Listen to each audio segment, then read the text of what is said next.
Hello বন্ধুরা, আসসালামু আলাইকুম। আশা করছি যে যেখানে আছেন সবাই ভালো আছেন। বরাবরের মতো আমি একটা ভিডিও নিয়ে আপনার সাথে হাজির হলাম। এটা প্রথম লেখায় দেখছেন যে আহসান মঞ্জিল। আমরা আহসান মঞ্জিল আমার ছেলেকে নিয়ে ঘুরতে গিয়েছিলাম। এটা হলো সাভারে। এই যে দেখুন, খুব সুন্দর একটি জায়গা। জায়গাটার নাম আহসান মঞ্জিল। এই জায়গা নাকি শিওর আমি জানি না, হয়তোবা যদি আপনারা জেনে থাকেন আমাকে জানাবেন। এই জায়গা নাকি রাজারা ছিল।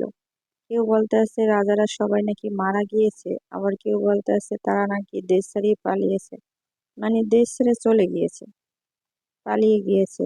এই যে দেখুন, ছবি তোলা নিষেধ, ভিডিও করা নিষেধ।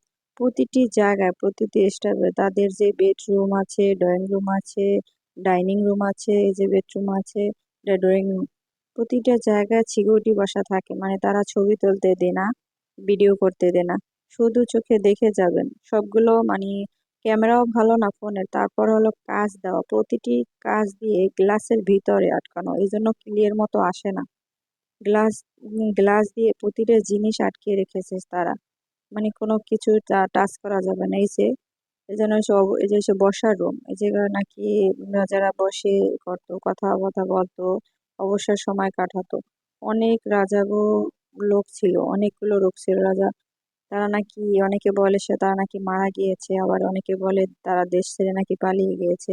জানি না শিওর, যদি আপনারা জেনে থাকেন তাহলে জানাবেন। আজ এই পর্যন্তই ছোট একটা ভিডিও। তারপর দেখুন মাঠে চলে আসলাম, আমার ছেলে এই যে হাঁটতে আছে। অনেক লোক এসেছে এই আহসান মঞ্জিল, এখানে নাকি এই যে নায়ক রাজ্জাক নাকি ছবি করেছে। তাও শুনছি ছবিটা হয়তোবা অনেক আগে দেখেছি, মনে নাই। যদি আপনারা জেনে থাকেন কমেন্টে জানাবেন আর বলবেন কেমন লেগেছে ভিডিওটা। ভালো থাকবেন সবাই, সুস্থ থাকবেন, টাটা, বাই বাই।